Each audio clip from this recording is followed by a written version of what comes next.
Hello everyone, SSC Run Pocket Tech. I'm back again with another video. Last night Apple వాళ్ళు మనకి iOS 27 public బేటా అయితే release చేశారు. ఇక్కడ చూస్తున్నారు కదా, నా iPhone 16 Pro Max లో 9.1 GB అయితే ఉంది. నేను డెవలపర్ బేటా నుంచి పబ్లిక్ బేటాలోకి వస్తున్నాను, అందుకనే 9 GB ఉంది. మీరు కనుక iOS 26 నుంచి 27 పబ్లిక్ బేటాకి వస్తే కనుక ఆల్మోస్ట్ ఆల్ 17 to 20 GB అయితే ఉంటుంది. Very large update. కాకపోతే ఇది పబ్లిక్ బేటా, అఫీషియల్ సాఫ్ట్వేర్ అయితే కాదు. ఈ సాఫ్ట్వేర్ వచ్చేసి మీ దగ్గర iPhone 11 ఆర్ లేటర్ డివైస్ ఉంటే మీరు ఇన్స్టాల్ చేసుకోవచ్చు. అన్ని ఫోన్లకి సపోర్ట్ చేస్తుంది, బట్ దీనికి ఒక డిఫరెంట్ ప్రాసెస్ అయితే ఉంటుంది. ఫస్ట్ వచ్చేసి public beta or developer beta install చేసుకునేటప్పుడు మీ మెయిన్ డివైజెస్ లో ఇన్స్టాల్ చేసుకోకూడదు. ఎందుకు అంటే బేటా సాఫ్ట్వేర్స్ అనేవి చాలా బగ్గీగా ఉంటాయి, బ్యాంక్ యాప్స్ అనేవి పనిచేయవు, కొన్ని థర్డ్ పార్టీ అప్లికేషన్స్ కూడా పనిచేయవు. ఈసారి iOS 27 సాఫ్ట్వేర్ అనేది బేటా 1 నుంచే చాలా స్టేబుల్ గా ఉంటుంది. బేటా సాఫ్ట్వేర్ కాబట్టి చాలా ఇష్యూస్ కూడా ఉంటాయి. లేదు నా దగ్గర సెకండరీ ఐఫోన్ ఉంది, దాంట్లో ఇన్స్టాల్ చేసుకోవాలి అనుకుంటే పబ్లిక్ బేటా అయితే అఫీషియల్ గా అవైలబుల్ గా ఉంది. ఫస్ట్ వచ్చేసి సఫారీ ఓపెన్ చేసి beta.apple.com లోకి వెళ్ళాలి. లేదు అంటే ఇక్కడ చూస్తున్నారు కదా, యాపిల్ బేటా సాఫ్ట్వేర్ ప్రోగ్రామ్ అని చెప్పి ఉంటుంది. ఈ వెబ్సైట్ లోకి వెళ్ళాలి. ఈ వెబ్సైట్ లోకి వెళ్తే ఇక్కడ చూస్తున్నారు కదా, యాపిల్ బేటా సాఫ్ట్వేర్ ప్రోగ్రామ్ వెబ్సైట్ అన్నమాట. iOS 27 రెడీగా ఉంది ఇన్స్టాల్ చేసుకోవడానికి. ఇక్కడ మీరు మీ యాపిల్ ఐడితో సైన్ ఇన్ అవ్వాలి. ఇక్కడ బేటా సాఫ్ట్వేర్ అగ్రిమెంట్ అయితే చూపిస్తుంది. కిందకి స్క్రోల్ చేసి క్లిక్ ఆన్ అగ్రీ.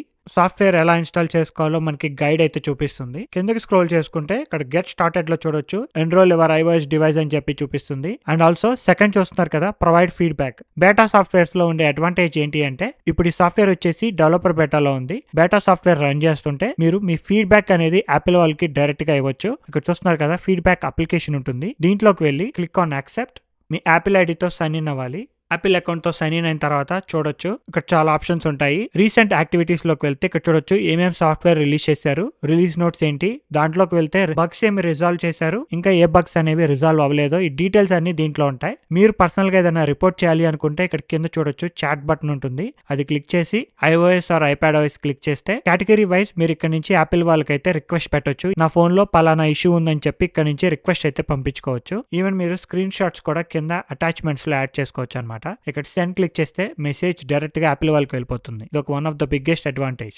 అండ్ వీటితో పాటు కిందకి వెళ్తే బిఫోర్ ఇన్స్టాలింగ్ బ్యాకప్ చేసుకోమని యాపిల్ వాళ్ళు అయితే సజెస్ట్ చేస్తున్నారు. కొన్నిసార్లు ఈ public beta or developer beta install చేసుకునేటప్పుడు ఫోన్ రీసెట్ అయ్యే అవకాశం ఉంటుంది. మోస్ట్లీ అవ్వకపోవచ్చు, బట్ సేఫ్ గా ఉండాలి అంటే బ్యాకప్ చేసుకోవడం వెరీ ఇంపార్టెంట్. పైకి వెళ్ళి ఇక్కడ ఎన్రోల్ iOS డివైస్ అని ఉంటుంది కదా, దీని మీద క్లిక్ చేస్తే బ్యాకప్ క్లిక్ చేసిన తర్వాత కిందకి స్క్రోల్ చేస్తే ఇక్కడ చూడొచ్చు ఓపెన్ బేటా అప్డేట్స్ అని ఉంటుంది. దీని మీద ట్యాప్ చేశారనుకోండి, డైరెక్ట్ గా మీకు బేటా అప్డేట్స్ లోకి వచ్చేస్తారు. ఇక్కడ మీరు iOS 27 పబ్లిక్ బేటా ఆప్షన్ చూస్ చేసుకొని బ్యాక్ కి వెళ్తే మీకు రెడీగా పబ్లిక్ బేటా అనేది అవైలబుల్ గా ఉంటుంది. సో ఇక్కడ నుంచి మీకు ఎలా ఇన్స్టాల్ చేసుకోవాలో తెలుసు కదా. Click on update now and me phone password ఇవ్వగానే సాఫ్ట్వేర్ అనేది అప్డేట్ అయిపోతుంది. సో మీరు పబ్లిక్ బేటాలోకి వచ్చేస్తారు. సో కామన్ గా అడిగే క్వశ్చన్ ఏంటి అంటే మన సబ్స్క్రైబర్స్, ఒకవేళ ఈ public beta or developer beta install చేసుకున్న తర్వాత అఫీషియల్ సాఫ్ట్వేర్ కి వెళ్ళాలి అంటే వెరీ ఈజీ ప్రాసెస్ ఉంది, హార్డ్ ప్రాసెస్ కూడా ఉంటుంది. ఈజీ ప్రాసెస్ వచ్చేసి సెప్టెంబర్ 2nd వీక్ లో మనకి అఫీషియల్ సాఫ్ట్వేర్ అప్డేట్ అనేది రిలీజ్ అవుతుంది. సో దానికన్నా ముందే మీరు ఇక్కడ ఈ బేటా అప్డేట్స్ ని ఆఫ్ చేసేసుకోవాలి.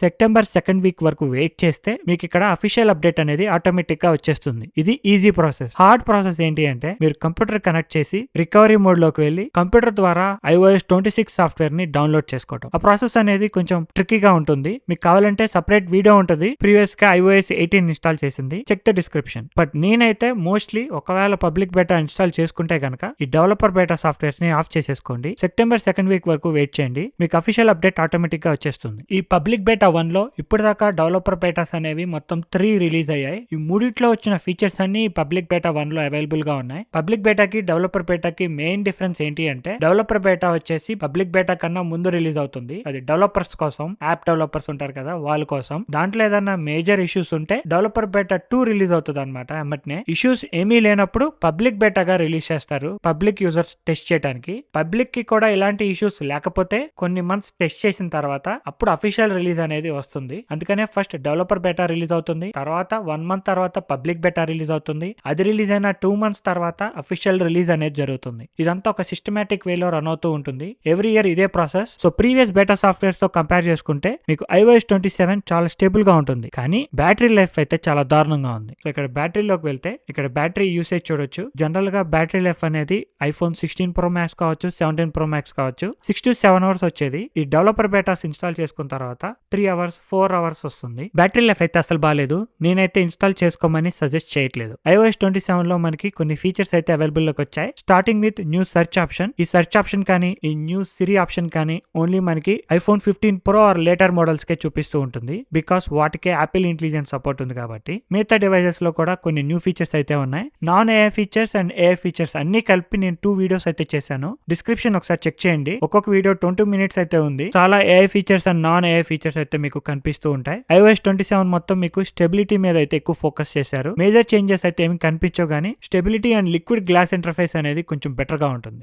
నెక్స్ట్ వచ్చేసి మన సబ్స్క్రైబర్స్ అడిగిన క్వశ్చన్స్ ఒకసారి చెక్ చేద్దాము. హోమ్ స్క్రీన్ మీద బ్యాటరీ విజిట్ ఉంటుంది కదా, దాంట్లో case and both ear bud battery information మాత్రమే చూపిస్తుంది. ఇండివిజువల్ ఇయర్ బడ్ ఇన్ఫర్మేషన్ ఎలా చూపిస్తుంది అని అడుగుతున్నారు. ఈ విజిట్ ఎలా యాడ్ చేసుకోవాలంటే వెరీ ఈజీ. ఇది మీకు ఆల్రెడీ తెలిసే ఉంటుంది, బట్ జస్ట్ చూపిస్తున్నాను డెమో పర్పస్ కి. హోమ్ స్క్రీన్ మీద లాంగ్ ప్రెస్ చేసి ఈ ఎడిట్ బటన్ లోకి వెళ్ళి యాడ్ విజిట్స్ లోకి వెళ్ళి ఇక్కడ సెర్చ్ లో బ్యాటరీ అని చెప్పి టైప్ చేయాలి. ఇక్కడ బ్యాటరీస్ లో లాస్ట్ లో మనకి పెద్ద విజిట్ ఉంటుంది, అది యాడ్ చేస్తున్నాను. చూడొచ్చు ఫస్ట్ వచ్చేసి కేస్ ఇన్ఫర్మేషన్ కామన్ గా అందరికీ చూపిస్తుంది. మీకు కనుక 2 ఇయర్ బడ్స్ కి సేమ్ బ్యాటరీ పర్సెంటేజ్ ఉంటే ఒకదాని కిందే 2 ఇయర్ బడ్స్ ఇన్ఫర్మేషన్ చూపిస్తుంది. బట్ ఒక ఇయర్ బడ్ కి 100% ఉండి ఇంకొక ఇయర్ బడ్ కి 50% ఆర్ 79% ఉందనుకోండి, డిఫరెంట్ గా ఉంటే అప్పుడు మీకు సపరేట్ గా 2 ఇయర్ బడ్స్ ఇన్ఫర్మేషన్ చూపిస్తుంది. సో ఇక్కడ చూస్తే AirPods Pro 3 case charging చూడొచ్చు 60%. ఇయర్ బడ్స్ రెండింటికి 100% ఉంది కాబట్టి ఒక దాంట్లోనే చూపించింది. బట్ ఇక్కడ కింద చూడొచ్చు ఆ ఎయిర్ పాడ్స్ ప్రో కేస్ వచ్చేసి 44% ఉంది charging. AirPods Pro ear bud చూడొచ్చు లెఫ్ట్ ఇయర్ బడ్ దానికి 100% ఉంది. ఇక్కడ స్పేస్ లేకపోవడం వల్ల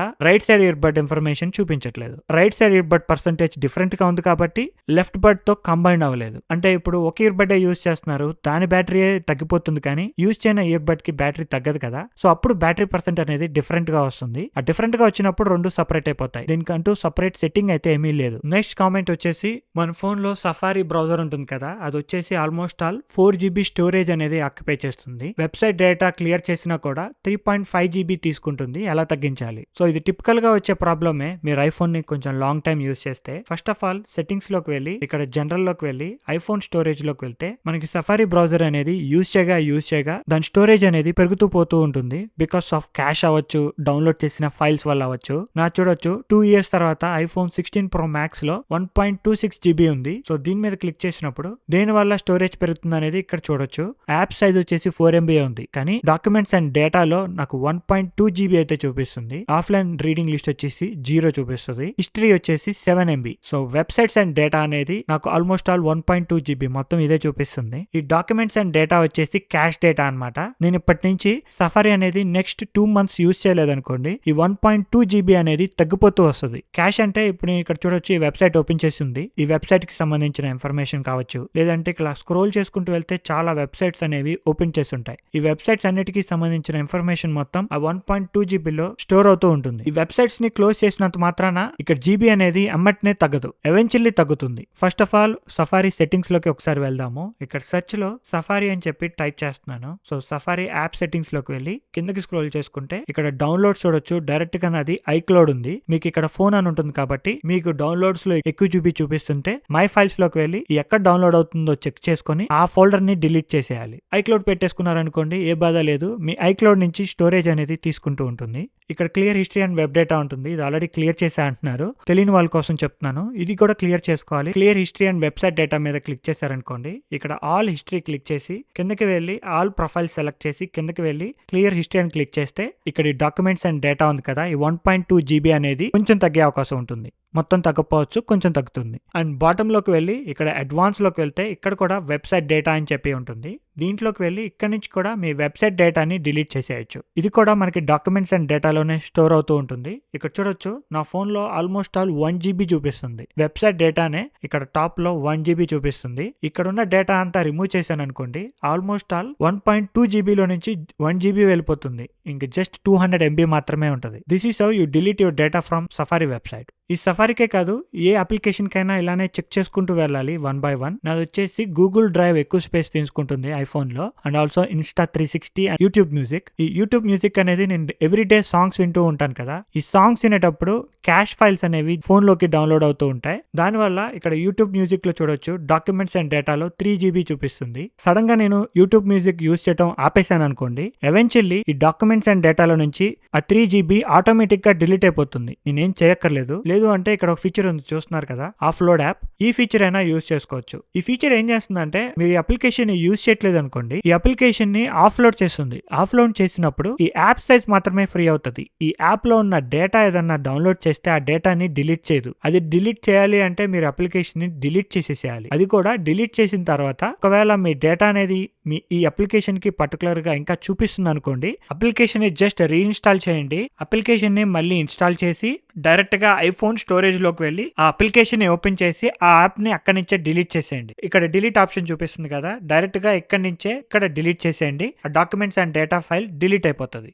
ఈ ప్రాబ్లం అయితే సాల్వ్ అవుతుంది. సో ఇదైతే ఇవాళ వీడియో. యాపిల్ వాళ్ళు అయితే మనకి పబ్లిక్ బెటాని అయితే రిలీజ్ చేశారు. iOS 27 లో వచ్చిన ఫీచర్స్ అన్ని మన ఛానల్లో డీటెయిల్ గా అయితే 2 వీడియోస్ లో ఎక్స్ప్లెయిన్ చేశాను. చెక్ చేయడం అయితే మర్చిపోవద్దు. మీ మెయిన్ డివైసెస్ లో మాత్రం పబ్లిక్ డేటాని ఇన్స్టాల్ చేసుకోవద్దు. Official update September 2nd week లో అయితే వస్తుంది. మీకు ఇంకేమైనా క్వశ్చన్స్ ఉంటే let me know in the comment section below. ఈ వీడియో కనుక మీకు నచ్చినట్టయితే ప్లీజ్ లైక్, షేర్. ఇలాంటి మరిన్ని వీడియోస్ చూడాలి అనుకుంటే please subscribe to pocket tech.